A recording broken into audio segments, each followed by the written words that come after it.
So entries are pretty much one of the last things that we're looking at, right? We spoke about this at the very start of the module in that introductory to technical analysis lesson, where essentially we need to build the story right first. So if I just kind of put up the sort of main areas of confidence that we look at, right? Market structure, as we know, always comes first. That, in my opinion, when you're starting to build a trade idea, no matter what strategy you trade, market structure always comes first. That is the main confluence. Then we can look at our supply and demand zones, right? And we want to see where they are positioned within market structure. Are we playing pro trend, counter trend, etc., etc.? Then last, we can kind of start to look at, not last, but after that, we can start to look at liquidity concepts, right? The two main ways that we use that, one being for those sweep zones, and the other one being, do we have inducement in front of our zone? And then finally, probably the kind of last major confluence I would look at is pricing. How well priced is the area that I'm looking to trade from? So, that was how we used our premium versus discount tool, right? So obviously spoke about that in the market structure module, but I would kind of view that as its own sort of separate piece of confluence, and that is essentially the order of importance in which I would use to personally start to build a trade idea, right? So that's pretty much what we've gone through so far in the technical analysis module, and you've learned all of those individual concepts, but we've learned it in a way where we've kind of built each of those concepts on the prior concept, right? And we've built that story along, and we've slowly put it together throughout each sort of sub-module and lesson, and you saw trade examples kind of the whole way through that. So you should have a pretty kind of good grasp before even watching this lesson in terms of how we are looking to use all of that, but also how we are looking to actually enter trades. So this lesson specifically isn't going to really be about that. It's not going to be about looking at all of those pieces of confluence and how we build those trade ideas. What this lesson is about is that once you've already done that and you've done the hard work and you've built the whole story, right, the whole higher time frames, how they're pieced together, where we are within structure, etc., etc., and you've identified and refined the exact zone that you wish to trade from in terms of your higher time frame POI, right, your point of interest. Then obviously there's a few options that are going to be available to you in terms of how you specifically can enter that zone and execute that trade. And that's what this lesson is going to be about. So again, it's not going to be about putting all of that together so far, but more so once you've built all that story and you've got the zone or the area in which you want to build a trade idea around, and when you actually want to start to execute a position, this lesson is going to be about kind of those options that are available to you. Then when we get into the next section coming up, which is about trade plans, right, creating and building your own specific and personalized trade plan, that is where we will then talk a lot more around, putting it all together, what confluence you want to see and you need to see as minimum criteria, or what is just, additional positive confluence, but you don't actually need it to execute a trade. But more specifically, what time frames are you going to be trading from? What constitutes a high time frame POI for you? And then what lower time frame are you going to use for execution?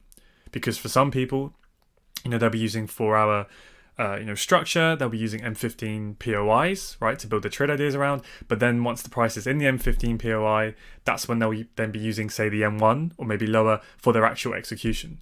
Whereas other people may be, using the weekly, the daily, and then the 15-minute for execution, right? So all of that is pretty much irrelevant for this specific lesson because we're going to get into that in a little bit coming up. But this is, like I keep saying, right, this is just going to be about once you've done the hard work, you've built that kind of, that area in which you want to look to execute, how can you actually get in, right? So let's dive into that and drag this across. So there's kind of two main sort of entry types, the way I would classify it. One being a risk entry and the other one being a confirmation entry. Obviously there's three here, so you're probably thinking, why are you saying two? Well, the double confirmation entry for me kind of just gets looped in with confirmation entry. But yeah, let's just dive into it and talk about it. So the first one being risk entry. So this is very, very simple. So essentially you have your higher time frame POI, in this case the supply zone, right, denoted by this grey box. Now, like I was saying, right, higher time frame is any time frame. It's going to be specific to each individual trader. A higher time frame for one person could be the daily, for another person it could be the M15, right? And then your lower time frame is just sorry, let's put my phone on silent. There we go. Your lower time frame will then just be whatever lower time frame is going to be lower than the higher time frame one that you use at. So in this case, regardless of whether this is a continuation zone or a reversal, so obviously if it was a continuation, we would have price moving to the downside, right? forming a lower low. Price would be pulling back up into the supply zone, right? That caused that break of structure, and we'd be looking to get short here to then try and potentially catch this lower high, right? To then get that next break of structure for price to form a lower low. So that's the idea with that. Or of course, if it was a straight reversal, so if price was trading to the upside and then price came down, we had that reversal, and then we could be looking to trade in here to try and catch that lower high. So it's irrelevant of whether it's a reversal or continuation.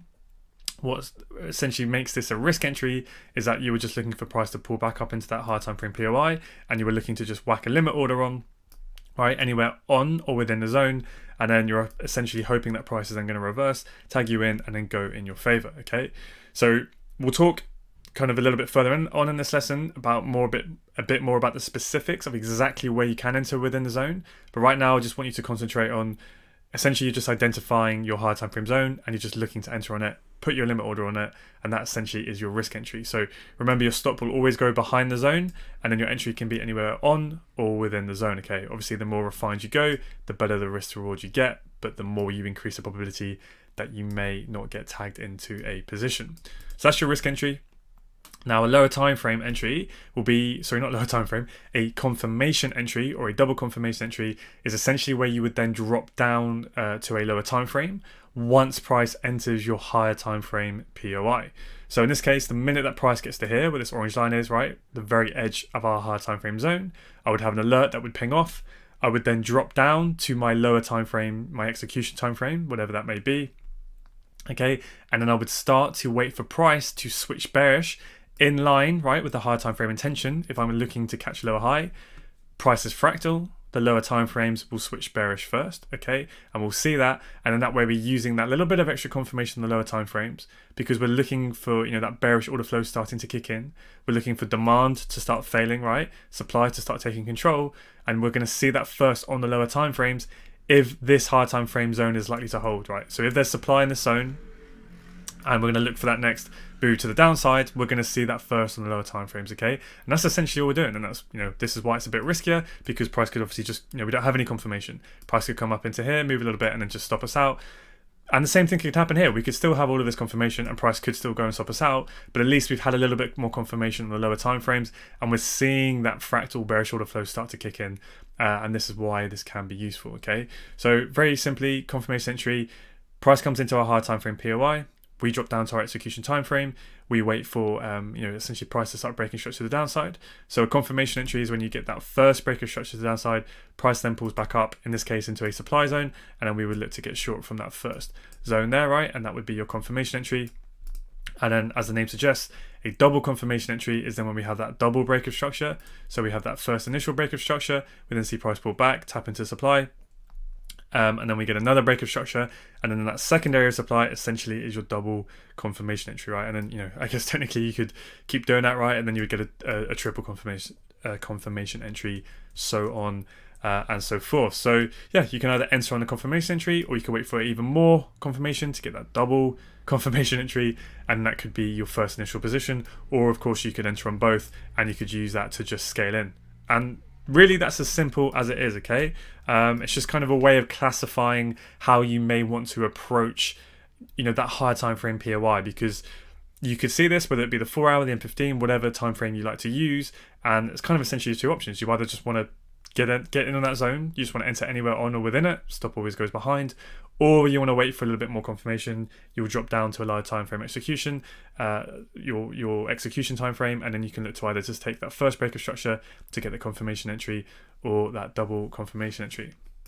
Now, one reason kind of why you may want to wait for the double rather than that first confirmation entry is because what can happen, so if you just kind of imagine this bit of price action here, is price comes up into your higher time frame POI, we then come down, right, and we get that break of structure here, but then what can happen is price can come back up, and you could be looking to get short from this zone, but price could just continue up, right? So then it ends up just grabbing that liquidity beneath that zone, right, to then fuel the move and then sweep the liquidity above this high, and then we get the real move going. So that's why waiting for, you know, another break of structure to the downside first can kind of boost your strike rate, or you may wish to do so. You know, if you don't have a lot of confidence in that specific POI, then you may want to see more confirmation and wait for that double break of structure just to stop you getting caught in a potential liquidity sweep here, right? If you tried to get short from that supply zone and then you get stopped out before the real move goes, okay? So yeah, that's pretty much it. That's kind of as simple as it needs to be. You don't need to overcomplicate it any more so than that. Now, one thing I do want to add to it, kind of just a very kind of nuanced difference between risk entry and confirmation entries here on the lower time frames, is that when price comes into your higher time frame POI, so we look at this kind of first entry model here, just like we saw, right, price comes into it on the lower time frames, right, we then get that break of structure, price then pulls back. Now, it doesn't come up straight away to that first supply zone that's created, because remember, if price came up to here, that would be our confirmation entry, right? But in this case, it doesn't quite pull back up to that supply zone, and then we get that second break of structure. So now we have that double break of structure, we now have our second supply zone. Now, we can definitely look to take this double confirmation entry here, right? And we can look to get short. Now, what can happen, as you can see, is price can then come down, it can break that low here, right? We can get another break of structure, but then price can come back up. This would then stop us out for break even.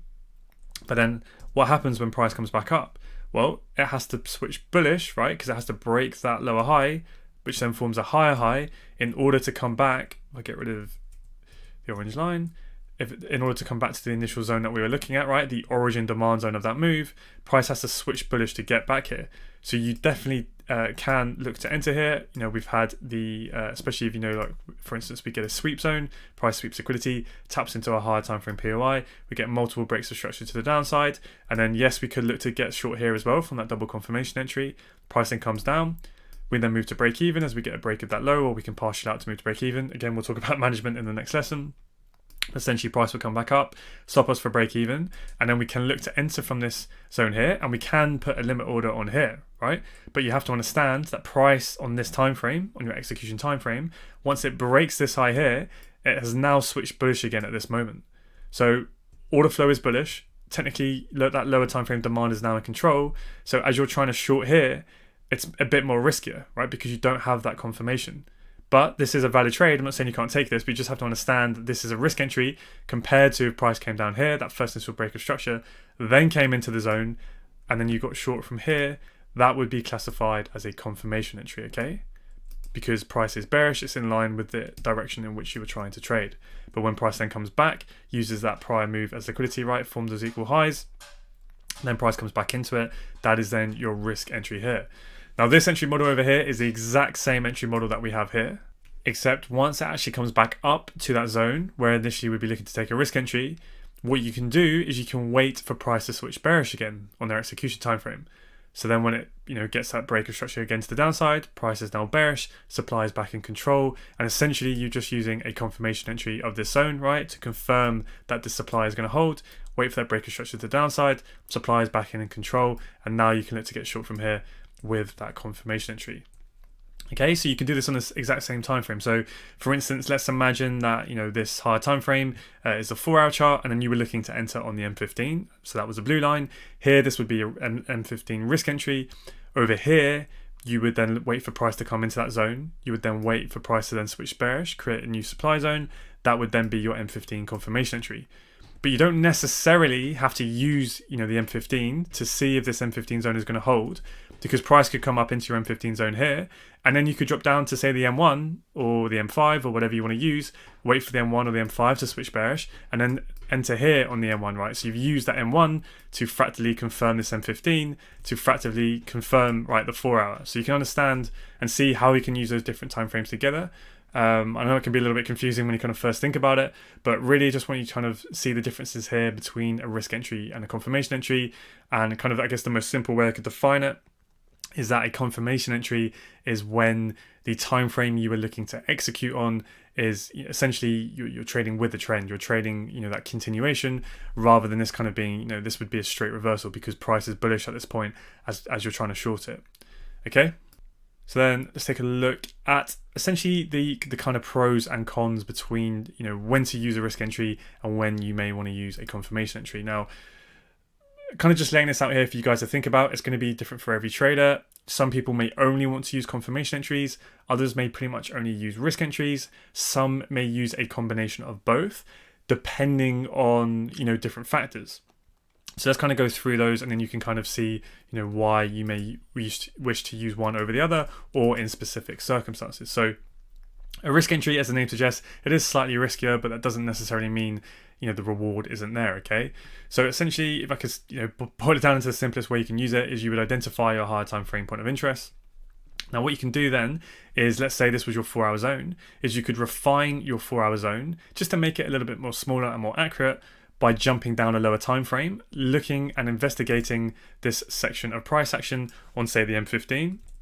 And then on M15, you may actually see, well, this is where the actual true supply came in. You would use your confluence to then identify this M15 zone that is stacked and nested within your higher time frame zone, right? Your 4-hour zone. So now what you have done is you have used multiple time frames to refine your higher time frame POI to a lower time frame POI, and then that means you can whack your limit order with a slightly smaller entry, or risk reward, I should say, right? Rather than entering on the distal of the 4-hour zone, and obviously it's going to negatively affect your risk to reward. So that's obviously optional. You don't have to do that. You can literally just stick to the 4-hour zone, and then obviously once you're happy with it, set your limit order on the zone. Now, this is best used, in my opinion, when you are trading with the trend. So essentially, those continuations, because you're increasing the probability that price is going to hold, right? We know that it's more likely that structure is going to hold, that if price is trending to the downside and forming a series of lower lows and lower highs, that it's more likely that a lower high will form here, right? So that's why, without waiting for that lower time frame execution like we can with the confirmation entry, this is why using risk entries with the trend, hopefully it's pretty obvious of why that you would be more inclined to use it this way. Best used when you can refine that higher time frame zone with a lower time frame zone that's nested within it, essentially just to increase your risk reward and decrease your accuracy of entering at the right point, right? Best used when you kind of just want to be aggressive, if it's a zone you really like, and price action is just there's tons of positive confluence and you just want to get in, you want to be aggressive, then just being whacking on your risk entry limit order can be good. And kind of finally, I guess, your trading personality or your routine. Let's say you're busy with work, you have a 9 to 5, or you're someone who just doesn't want to be on the charts a lot. Set and forget. You can identify a high time frame POI. It could be the weekly, the daily, 4-hour, whatever, even M15. You're going to have probably hours and hours, if not days, to sometimes spot these zones that you want to enter from. And instead of waiting for price to get back there, then having to jump down a lower time frame, wait for all of this to realign, then set your entry order. Have to be in front of the charts. Instead, you could see this, the night before. The 4-hour chart could then be trending to the downside. The next day or so, it can pull back. Your entry order's been there the whole time. Then you're tagged into the trade. Ideally, it runs into profit. And it's a much more hands-off approach. And that's really kind of where risk entries come into their own. So I guess the main kind of obvious benefits to using risk entries is that you can get into trades that sometimes literally price can come into a zone and it can just tap and go very, very aggressively. If there's a massive imbalance within that zone, right, an overwhelming amount of supply compared to demand, obviously in this area, then this is where it can be beneficial. Sometimes you just kind of miss that confirmation entry, and sometimes you will miss the move. You can obviously get a high risk reward if you have managed to refine your POI to a lower time frame zone. And just more generally, kind of that autonomous execution, that independent execution where it's a lot more hands-off, a lot more set and forget, which some people will definitely prefer that approach. It can also be a lot easier on your psychology as well for some people, because you set your order and you walk away. Rather here, you kind of have to be a bit more active, and you can kind of potentially talk yourself out of trades or make a few mistakes in the heat of the moment as this is kind of happening. But other people find risk entries a lot harder on their psychology, because you can take some losses if you haven't identified high enough probability zones, and some people just prefer to always wait for that bit of extra confirmation, as they just gives them a bit more confidence that the zone's holding. They're seeing what they want to see in the lower time frames, and they prefer it this way. So this is why there's a million ways to trade the markets to make money, and obviously we'll talk about this a lot more in the trade plan section. But I just want you to start kind of thinking about the benefits and the cons to each. There's obviously always pretty much equal benefits and drawbacks, right? You just got to figure out what is going to work best for you and kind of what makes most sense to you. So the main cons are, just like I was saying, you don't really get any confirmation, right? So price could literally pull back and just blast straight through you and stop you out. And also you can kind of generally get lower risk rewards if you haven't refined it to a lower time frame zone. Or of course, if you're waiting for a confirmation entry, you can go down to a really small time frame to wait for that bearish switch in trend to then get a very, very small stop loss to give you a really high risk to reward. So in terms of the confirmation entry, Pretty similarly, you would obviously identify a high time frame POI using all of the confluence that we've looked for in the previous lessons, market structure, yada yada yada. Then you can refine on the lower time frame again, just like we did here. I haven't drawn it on this case, but you could, if I drag it across, you could, rather than just waiting for price to come into, say, your high time frame zone and waiting for, say, the M1 to switch bearish, instead you can wait for the refined zone within your high time frame zone to be hit first before you look for your entry model. Because what could happen is price could come up into your high time frame zone like this.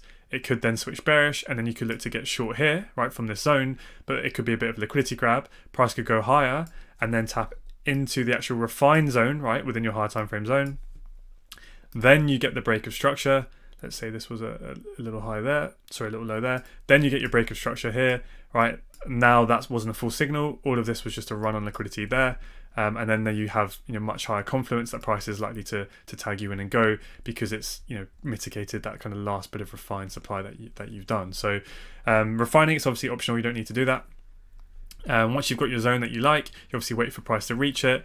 Then you drop down to your execution time frame. So it's kind of denoted by this blue line here.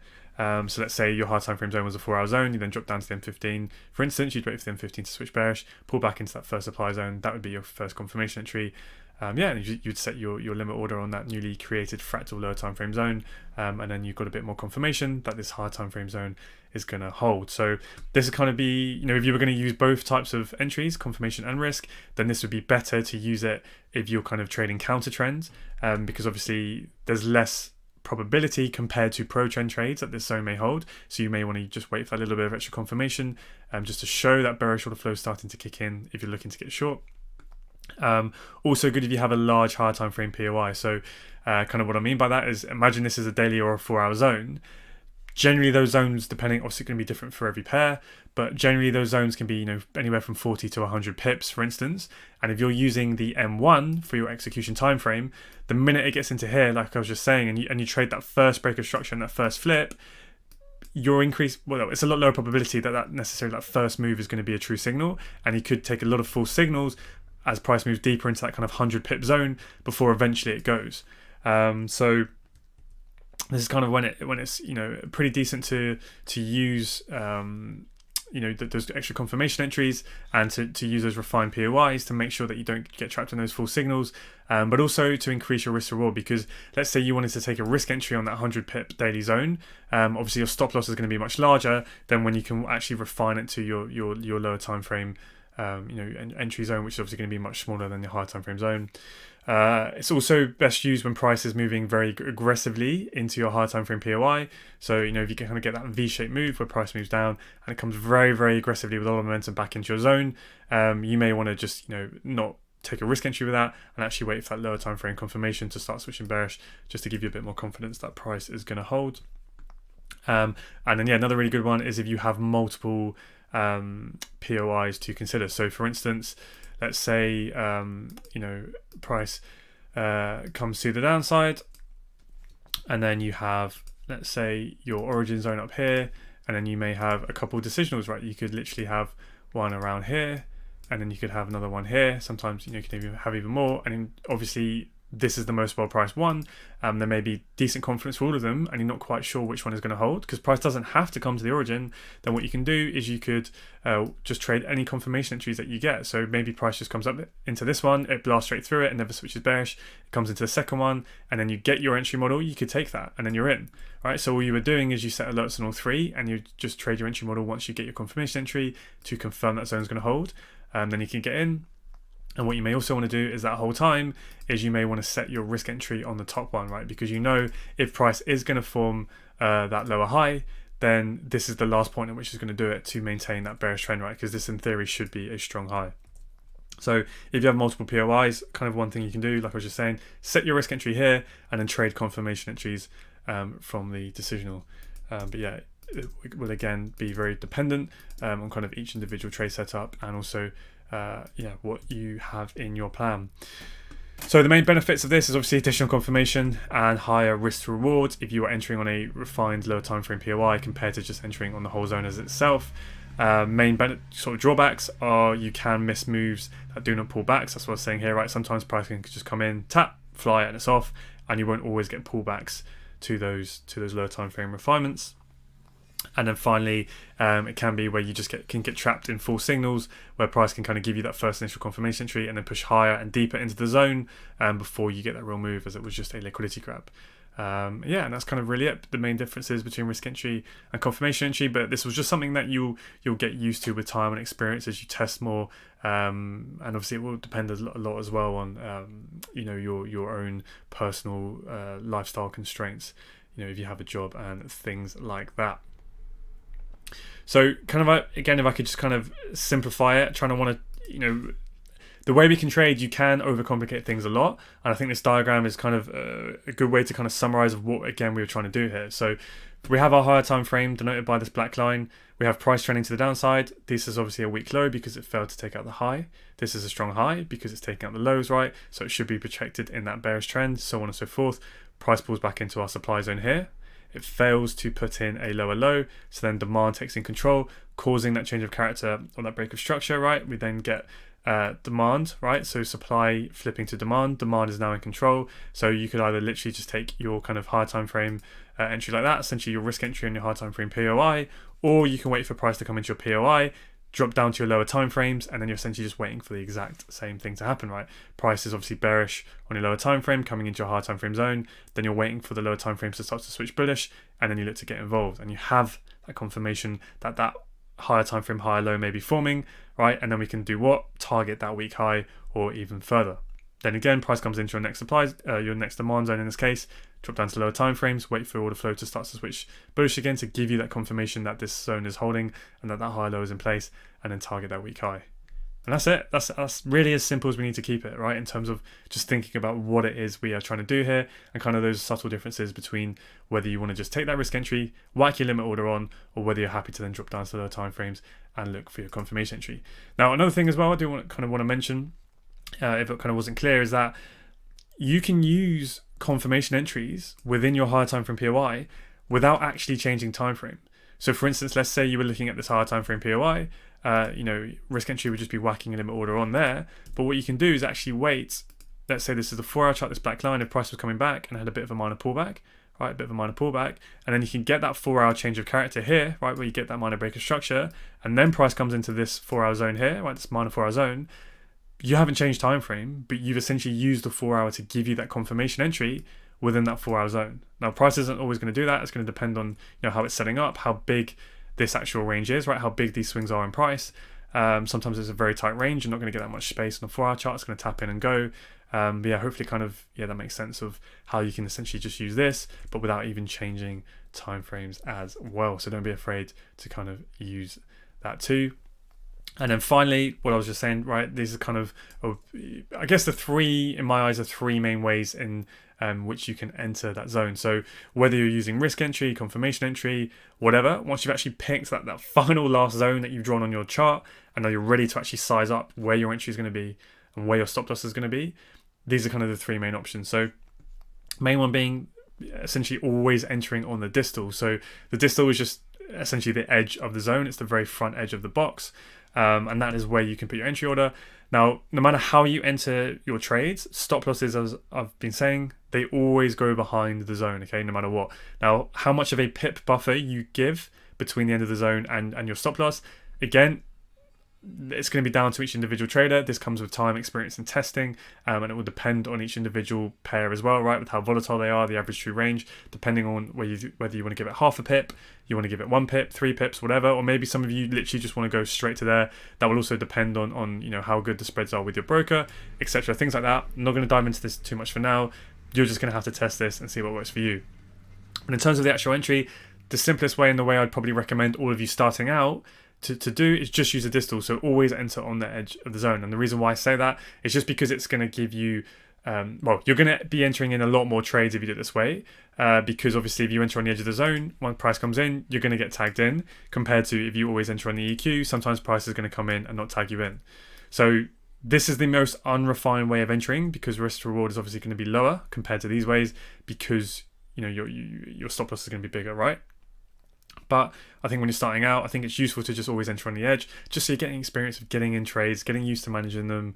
You're just going to learn a lot quicker that way. And then the refinements come with time, okay? So the next, I guess, simple way to always enter trades is you always enter on the EQ of the zone, the equilibrium, the 50% level. And that's kind of why it's useful to draw your zones rather than drawing your entry zones with the box tool like this. You can either use a GAN box. So that's kind of a useful one. I'll just quickly show you the settings. Take a screenshot of that if you want to use a GAN box, okay? And that give you a line in the middle. I personally prefer to use, I believe it's called a fib channel. I have gone through this in the previous lesson. Let's have a quick look over here. Where are you? You're up over here. Actually, no, it's not a fib channel. I believe it's the parallel channel, isn't it? Yeah, there we go, just being blind. The parallel channel, which is in the trend line section. So that's what I personally use to draw my execution timeframe zones. So just click on that sort of the high of the candle, right? Then if you hold shift, it will draw a straight line. Then you can draw it to the bottom of the zone, wherever you want that to be. And there you go. And then you've got that perfect EQ in the middle. So just double click on that and you guys can see the settings there if you wish to copy that. And then that way you can always enter on the EQ no matter what, and your stop loss will always go behind the zone. So obviously the size of the zone that you draw will determine how big your stop loss is in terms of pips, and obviously then your risk to reward. And then the final way is essentially using a fixed stop loss. So this I kind of would only recommend for people who are a lot more advanced and who have done a lot of testing. You have essentially collected a ton of data, and you're very, because this will be very specific to what time frame you enter on, your style of trading, also specifically what pair you trade. It will differ from pair to pair because they're all slightly more volatile or less volatile than each other. So yeah, this is kind of the most refined way. And essentially all it means is that, let's say that you find for your style of trading on, let's say, euro dollar, you find that 5 pips, a 5 pip stop loss is the most optimal way for you to trade. Then what you would do when you've identified the zone that you want to trade on is you would just, for instance, like let's say I would go, okay, here's my zone. I know that I want a 5 pip stop. So what I would do is I would just move the risk to reward tool, knowing, okay, I want my stop to be about that far behind the zone. And because it's a fixed 5 pip stop, wherever the entry ends up, that's just where I'm going to enter. So for instance, if this zone was like a larger zone, well, you just do the same thing, right? You just size up your 5 pip stop. It has to be just behind the zone. That's where I want my stop to be. Okay, that means I'm now entering nearer the EQ. And obviously if it was a smaller zone, you may end up entering on the distal, right? And that's kind of quite a useful way to trade, okay? But this will come with just essentially testing, figuring out kind of what average strike rate you have, what average risk reward you need to achieve, and kind of playing with the numbers a little bit more that way. But yeah, it's definitely not one I would recommend for when you're first starting out. When you're first starting out, I'd keep it very, very simple and either always enter on the distal, always enter on the EQ, and your stop loss is always going to be obviously just behind the zone. That's kind of, your 3 kind of main ways in which you guys can start to experiment and test with as we dive into it. So yeah, that wraps it up. In very, very simple terms, we have either risk entries or confirmation entries. We've kind of gone through the pros and cons of those. Risk entry is literally just entering on the zone. Confirmation entry is obviously using those lower time frames, those fractal refinements to just kind of help you wait for the trend on those time frames to switch in favor, to just show you that higher time frame POI is going to hold. And then these 3 ways here is literally just whether you can just bring that refinement of that zone even further. So now let's take a quick look at an example of using what we just learned in the actual market. So we're just going to look at a couple of trade examples, really just kind of showing you the difference between risk entry, confirmation entries, and double confirmation entries in the live market. And then of course the kind of those 3 main ways in which you can actually enter on that zone once you've kind of built the story and picked the zone that you wish to execute your trade on. So kind of just going to do a quick kind of rough and ready analysis on euro dollar, literally just analyzing today's price action. It's currently Tuesday the 21st of September 2021. So yeah, I'm not going to just kind of go back and find the most utopian perfect trade example for you. Literally just showing you literally every single day the same patterns occur, the same way we can trade the market. And just kind of show you that. So daily chart, reasonably similar to the examples that we've been building throughout the lesson so far. We know that we've been trading within this larger, big, bullish weekly range. price currently is tapping into this liquidity sweep zone, right? There's going to be some demand left within this wick, which we initially had a reaction off, but we failed to take out that weekly high. Price then came back down and took out this weekly low here and tapped into some remaining demand within this sweep zone down here. So the daily chart, if we kind of simplify it even more, has been in a clear bearish trend, forming those swing lower highs and lower lows. Then price did take out this weak low, right, sweeping that liquidity, tapping into the remaining demand that is left within this wick, and it did have a pretty decent bullish reaction, taking out this more minor high here, and it tried to form that clear higher high, breaking this more major swing high up here. However, it literally wicked that high by about a pip or so. It barely, broke it. Obviously didn't close above it, and we didn't get that type 1 break of structure, so no higher high there for me. Essentially just tapping into that external range liquidity and then retracing pretty aggressively to the downside. So the daily chart is kind of coming down into this extreme zone here. So there is the potential that price could form a decent reaction from here and actually go on to make higher highs, because it did take out this high here. But for me, that's kind of more of a minor high than a true swing high. I would have really wanted to have seen this high get closed and broken above to be a lot more convinced that price was going to go and push on higher. Which obviously could happen, right? We could react from here and go. I have no idea. I don't have a crystal ball, but based on my analysis, I would say the higher probability is that this low here is a weak daily low, because it failed to create a higher high. It failed to take out that swing high for me. It failed to get a true close above it. So we may just see a bit of a short-term reaction here, and then we could see a run of that low there to form a much clearer lower low. So based on that, as price comes down into here, you can look to trade this reaction and look for some short-term longs to trade a bit of a pullback there. So let's have a look on the 4-hour chart and see if we can refine our daily zone even more. So we kind of had two main areas, I would say. On the 4-hour chart, you could either take that whole range there, right, that 4-hour range, just draw this box on for the 4-hour chart, or refine it to that single pivot created demand down here. Drag these across a little bit. All right. Or the next one, which price is near approaching, is this more decisional demand zone here, where we can take that single candle, or you can of course just take the whole range. Not a massive difference there, and I'm going to be kind of using lower time frames here to look for different entries. So I guess, yeah, a risk entry from a 4-hour perspective, you could literally just set one on that 4-hour zone there, stop just below the low. Of course you could set it on the EQ, or you could set one down here, right, and that essentially would be your risk entry. But for the sake of this example, we're going to drop down to the lower time frames to see if we can get those lower time frame entries to essentially just play a reaction from this daily zone and these 4-hour zones to see if we can get a bit of a pullback. Counter trend trading, obviously we'll talk about management in the upcoming lesson, but obviously we wouldn't want to push it too far, because we would really kind of expect this bearish order flow to stay until it doesn't, and potentially looking for price to come up in towards these supply zones and continue the overall bearish movement. We can clearly see, looking at the 4-hour recent price action, right, how corrective and slow those pullbacks are, and then sharp aggressive movements down, right. Supply is clearly in control. So what I would be doing in the live market, setting my alerts in this zone and wait for price to come into there. But yeah, let's see if we can kind of wait for the 15 minutes to give us that change of character and start to switch bullish as it comes into our zone. So I'm just going to kind of play this slowly forward. So price is starting to build a bit of liquidity. You can see we had those relatively equal lows right there, and again equal lows there, building that liquidity coming into our zone. So now I'll just be waiting for price to switch bullish and give us a bit of a change of character. So nice bit of momentum there, and now we clearly have that minor break of structure to the upside there with that change of character, giving me a very nice zone down here, which you could pretty much classify as a sweep zone as well. In my opinion, took the liquidity from those lows there.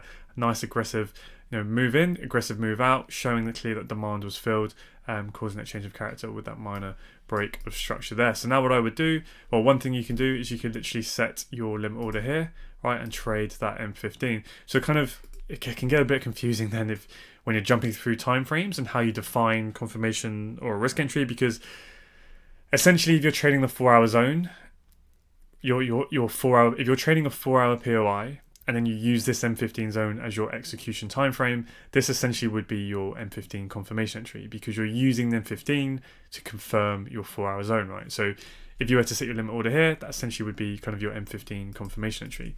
But what I'm going to do is I'm going to drop down a time frame to the M1. and I'm going to essentially trade the M15 POI. That's obviously nested within the 4 hour daily, but I'm directly trading the M15 POI, this blue zone here, by using an M1 confirmation entry. So what that means is that I want to trade the M15 POI, but I'm waiting for the M1 to confirm that the M15 POI is going to hold, right? So I want to see that switch bullish, ideally get that flip zone within there as well, that structural zone, right? To then look to trade and then see if we can use that confirmation on the M1 to essentially confirm the M15 POI. But like I said, you don't have to do that. You could literally just enter on the M15 zone if you wish to do so. So just going to kind of fast forward this until price comes down to our zone. If it does so, let's see. So it's just chopping around, kind of coming into, let's see what the time is now. So 12:50 London time, that's coming just into New York, sort of 1 p.m. All right, so now, let me zoom in, we've literally just tapped the zone. So if you had your alert on the zone, that would now have gone off. We've set liquidity into that zone. So now I just want to see the M1 start to switch bullish. So we're just chopping around at this moment. It hasn't formed a lower low or a lower high.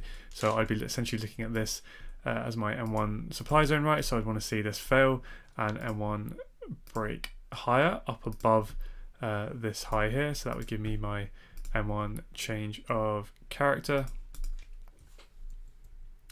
So tapping into that, and then we break up above it, but on the M1 we fail to close above that high there, and then we start to shoot off.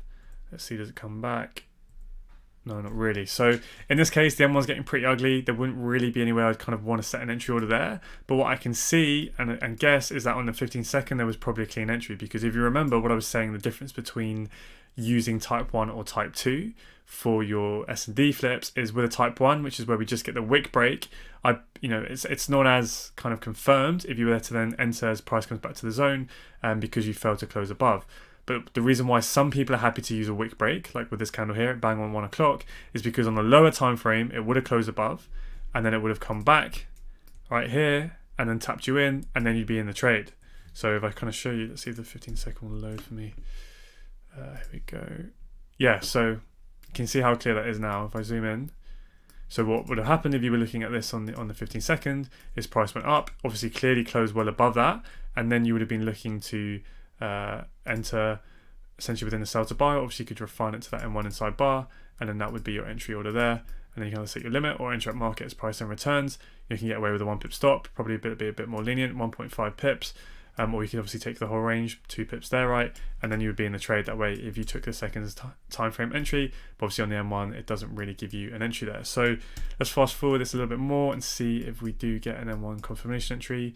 So next kind of area of supply we're looking at is this range here. Right, you can take the whole range, or you can refine it to kind of, this candle area here, which we can see prices coming into. We're having a bit of a reaction. So this now should form a lower low. Let's see. Okay, so now we've closed, or no, we haven't closed, but we've spiked up above that high. So let's wait for, let's see if we can get an M1 close. So now we have an M1 close above the reaction, right? So we have that confirmed failed reaction. So now what that means is you can technically enter anywhere on that sell to buy price action, right? Anywhere within this candle here. So this is where you kind of have your options open, right? So let's say this is a zone you want to enter on. You can either enter on the distal, and then you will put your stop behind there, right? So probably want to give that a bit of a buffer, I'd say 2.5 pips. Or you can enter on the EQ, or you could say, well, I'm the type of trader who always wants a 2 pip stop. So in that case, you would then just do that, and that would essentially determine where your entry point is, right? Or you can potentially move it a little bit closer. So let's see if you get tagged in. So then you would get tagged in that case, and then you'd be in the trade. So let's see how this plays out. So you'd still be in the trade at this point. Again, we'll talk about management in a bit, but you'll see in the next lesson that running at 2.5 definitely wouldn't really want to move that to break even at the point. You'd want to let it run a little bit more. But yeah, we'll talk about management in the next lesson, and then you'd be in that trade. So essentially what you've done here is we are playing essentially that daily and 4 hour pullback, right? Remember, from this large daily zone, we were refined to 2 4 hour zones. So the decisional and then the origin extreme down here. We then waited for price to come in, and we're essentially using the M15 as confirmation of which zone is likely going to hold first, so we can play a reaction from here. So that's when we got, if I show you on the M15, Right, that's why we waited for the M15 to switch bullish. We got that change of character. We created a sweep zone, right? That demand zone, price came into it, which we could have traded directly. So that would have been an M15 confirmation entry of a 4-hour zone.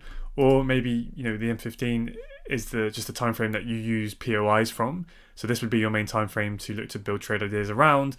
Then essentially that would classify as a risk entry, I guess, and then you would be jumping down to the M1 for your confirmation entry, if that makes sense.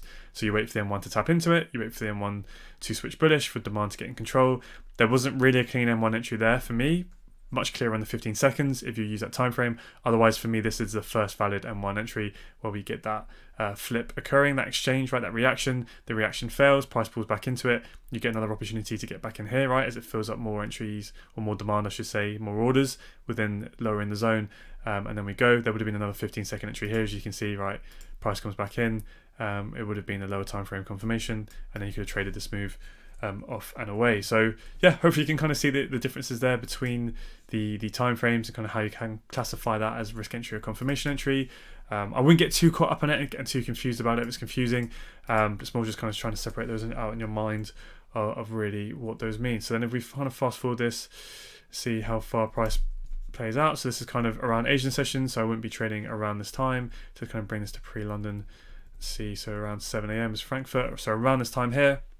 So we've had another M15 break of structure, right? So we're getting that bullish order flow starting to kick in. But remember, it's counter the 4-hour and daily trend, so we don't want to be pushing this too far. So at this point, it's kind of a couple areas I'd be looking at, this being the most obvious zone here. Right, and then the only thing I don't like about this is there's pretty obvious liquidity sitting below it, right? All of those equal lows here. If we can get the line to work, there we go. So I'd be a bit cautious of that, and we may come a little bit lower before we go. So where do we have this orange origin demand zone that's been unmitigated down here, right? If you just follow the series of mitigations, and kind of another obvious one I would see is this, is it a flip zone? Let's see. So that candle's unmitigated, but did it react? So what I'm essentially looking at is this whole range here, right? This buy to sell range on the M15. So we drag it across, right?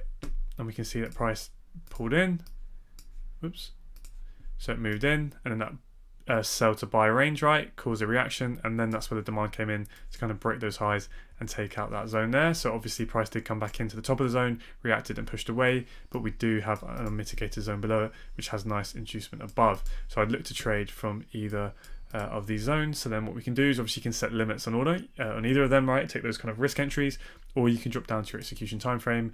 So let's take a look at the M1 and then just wait for price to come into those zones, and let's see if we get entries.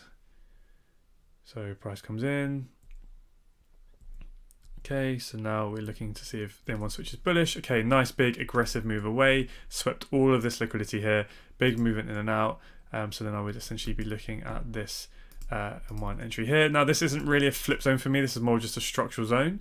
So yeah, I do prefer flip zones, but yeah, it's still got decent enough confidence to look to trade from. So let's see how big this would be. So if you were entering on the distal, bit of a safe buffer, again 2.5 pips, or whether you enter on the EQ, or whether you're, let's say you're a 2 pip stop trader, then you would enter there, right? Because it just depends on where your stop loss is, will determine where your entry is. So let's see if we get tagged in. So no tag there, doesn't break the high, so you leave your order on, and then that ends up being a loss. Okay, absolutely fine. Just trying to show you here, right? Losses are more than valid. This was a decent area in my opinion. Yes, there's liquidity below. That looks like price is now looking to sweep, but we never know whether price will sweep it or not. So we always react to it and not predict. So let's see if we can get a decent reaction from the lower zone. Let's see what happens if and when price reaches there. So a pretty aggressive move in and a pretty aggressive move out. Let's just wait for the M1 to switch bearish. So we kind of have this whole M1 range here. Drag this out of the way. Okay, so there's our M1 zone. So let's see if supply is going to hold. So we're getting a reaction, and then we get a closure above and that change of character. So that would be your M1 chock, and then this would be where the reaction is, right? Those inside bars. So that would be the reaction failing. So then you can enter anywhere within here. I've not drawn that accurately at all. Let's get it on there. There we go. and then down to here, and then that would be essentially your confirmation entry of the lower M15 zone. So again, if you were to enter straight on this M15 zone, whack a limit on the distal, right, if just an M15 trader, trading the M15 POI directly, stop below the low, probably 7 pip stop, that would be your position there. That would be essentially your M15 risk entry. Maybe you want a confirmation entry, so drop down to your low time frame execution, wait for the M1 chock and the flip. There's your entry there. Let's see if we get tagged in or not. So we've got another minor break of structure, prices come back in, and then boom, there's your nice movement away. So there's your confirmation entry. What do we get? We get another break of structure. There's no exchange between demand and supply there, so there's no flip. We kind of just smash straight up through, but we do have these kind of pretty clean M1. In fact, I'll draw this zone here, right, on these two candles here, where then you could get your double confirmation entry. So this would be your first initial position on a confirmation entry. Now, whether you took this, you can scale in here or look to scale in, or now you've got double confirmation, right? You're seeing demand starting to hold. We've had a double break of structure. We've seen this supply to demand flip here. We've created another area of demand. So then this would be my double confirmation entry here, right? So then let's just say you take a 2 pip stop, nice and conservative below the low there, and then that can be another entry there. And then let's see, kind of still part of one up move. So I personally view that kind of as one just big push, and then looking to see if price can come back to the origin or not. Leave your order on, let's see, and you don't get tagged in. So yeah, that's the kind of the thing, right? You can get extra confirmation, but you run the risk of potentially price not pulling all the way back and tagging you in this case, okay? So that would be your risk entry down here. That would be your M1 confirmation entry, and then that would have been your double confirmation entry down here. But yeah, you end up not getting in there. Yeah, is what it is. The only thing you could potentially have done, I'm just looking at this now to see how you could have got in, is let's say you're looking at the extreme, but price starts to move away and starts to break structure to the upside. Well, what you can do is realize that actually price might not come back to mitigate that exact refined M1 level of demand, and actually it's just, you know, reacting to this whole sell to buy region, because if you were to jump up to the M5, essentially this would be like an M5 demand zone, right? But then if you see M1 starting to react and move away, we get those minor breaks of structure, then potentially, you know, you may want to enter on that next level of demand, which would be here, and that's how you could have got into the trade if you entered on the distal. So not necessarily saying that will be in your trade plan or position you may want to take. You may always want to wait for price to come down to the extreme, but I'm just kind of showing you an example of here of potentially if price starts to move away, right, it breaks structure to the upside here, it creates another level of demand. That is how you can get in, rather than always waiting for price to come in and tag you in. But yeah, that's kind of as simple as you need to keep it. Risk entry on the M15 zone, M1 confirmation entry, and that would have been a tidy double confirmation entry if it entered you in, but it didn't in this case. And obviously how you enter on the zones, distal, EQ, or have a fixed stop loss. But yeah, when you're first starting out, I definitely recommend just always taking it on the distal, just to kind of get in more trades, get more experience, more exposure. You get to journal more, you get to, you know, just, yeah, for obvious reasons, right? Refine it a bit more to the EQ. It's very, very simple, and you just instantly double your RR for when you do get tagged in, of course. And then, yeah, then you can really start to refine and play around with fixed stop losses. Only once you've collected a ton of data on what kind of is the most optimal for you, for your style, for the timeframes you execute on, and obviously for each individual specific pair. Because a 2 pip stop loss on euro dollar is going to be, well, it can work out okay maybe for you, but if you put that 2 pip stop loss on a pair like pound yen, you will quickly see that that is tiny and it's not going to cover you at all, because pound yen has a much higher average true range. But yeah, I'll leave it there before I rant on about that any longer. Hopefully that makes a lot more sense about entries, and then we'll talk about this in a lot more depth of how you can tailor this and personalize this to your own kind of style as we look to create our trade plans.